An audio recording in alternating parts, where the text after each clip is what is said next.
नमस्कार दोस्तों, stories boys में आपका स्वागत है।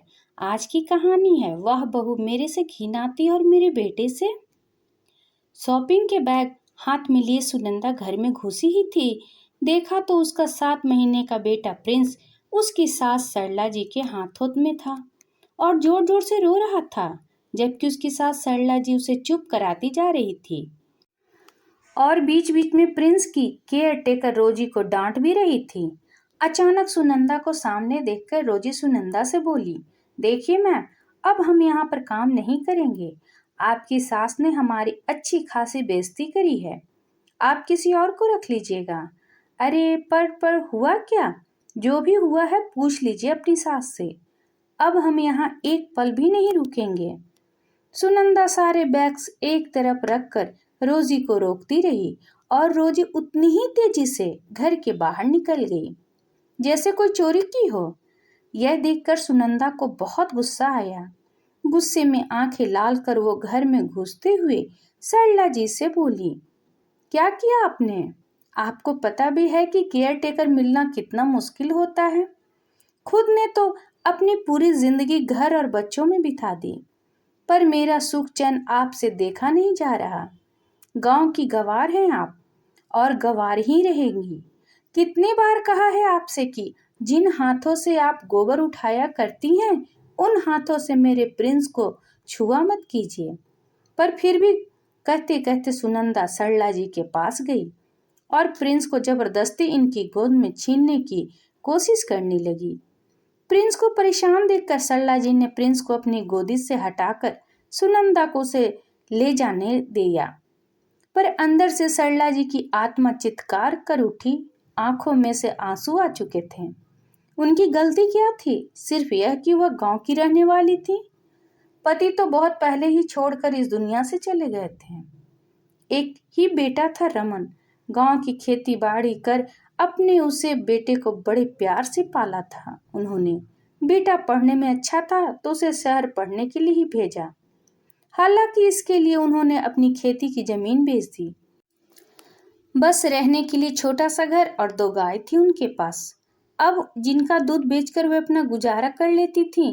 इधर रमन पढ़ लिख कर बड़ा आदमी बन गया और शहर में ही उसने सुनंदा से शादी कर ली। पर सरला जी तो फिर भी खुश थी। शादी के बाद सुनंदा एक ही बार अपने ससुराल गई थी, जब सरला जी ने कुलदेवी की पूजा के लिए उन्हें बुलाया था। सरला जी का गाय का गोबर उठाना, उनकी साफ सफाई करना सुनंदा को बिल्कुल अच्छा नहीं लगा। मन ही मन वो सरला जी से घृणा करने लगी। मुश्किल से सुनंदा गांव में सिर्फ एक ही दिन रुकी। उसके बाद सरला जी जब भी गांव से शहर आती, सुनंदा उन्हें रसोई में किसी चीज को हाथ भी नहीं लगाने देती।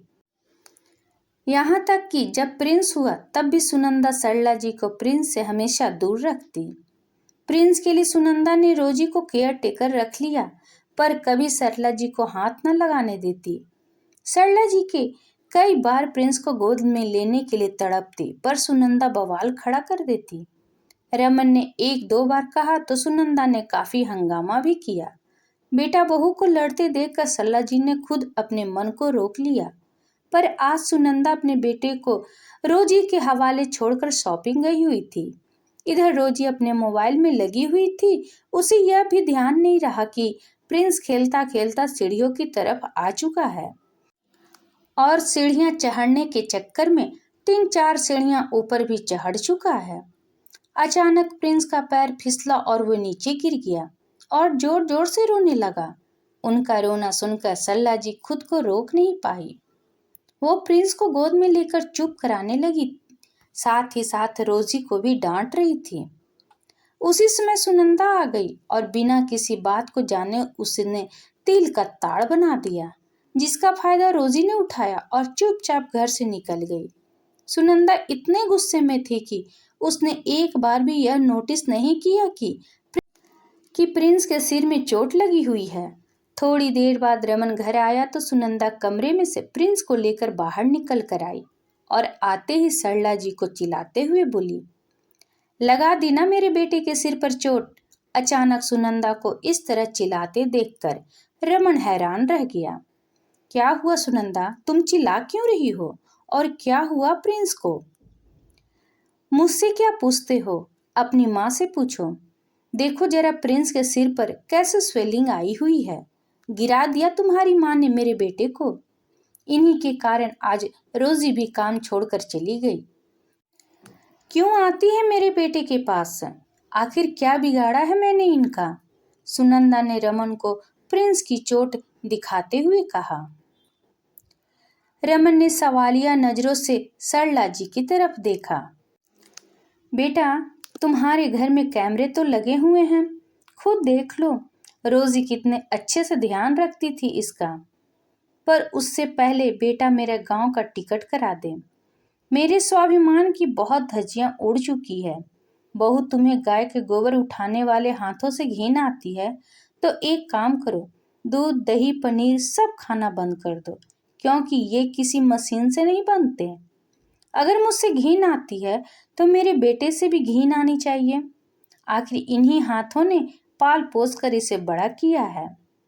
कितनी आसानी से तुम कह देती हो कि दूर रहो मेरे बेटे से। अरे वो मेरा पोता भी है, उसे तुम अपने माँ के घर से नहीं लाई थी। उस पर कुछ हक तो मेरा भी होगा, पर कुछ कहने का फायदा नहीं। तुम तुम्हारे शहर में खुश रहो, मैं अपने गांव में अपनी गांव के साथ खुश हूँ। माना कि दोनों जानवर हैं, पर कम से कम मुझे अपना समझती तो है। कहते हुए सरला जी ने हाथ जोड़ दिए और कमरे में जाकर अपना सामान बांधने लगी। इधर रमन ने फुटेज चेक की तो पता चला गलती रोजी की थी, लेकिन सुनंदा से तो यह भी नहीं हुआ कि वह सरला जी से माफी मांग ले। रमन ने जरूर सरला जी को रोकने की कोशिश भी की, पर प्यार पर स्वाभिमान हावी हो चुका था। कभी कभी स्वाभिमान को बचाने के लिए हमें कठोर फैसला लेना पड़ता है, जैसे सरला जी ने किया। इस पर आपकी क्या राय है, कमेंट करके जरूर बताइएगा। अगर पसंद आया तो प्लीज लाइक एंड सब्सक्राइब करना ना भूलें। इसी तरह और भी कहानी सुनने के लिए कृपया बेल आइकन बटन को दबाना ना भूलें। वीडियो देखने के लिए आपका बहुत बहुत धन्यवाद।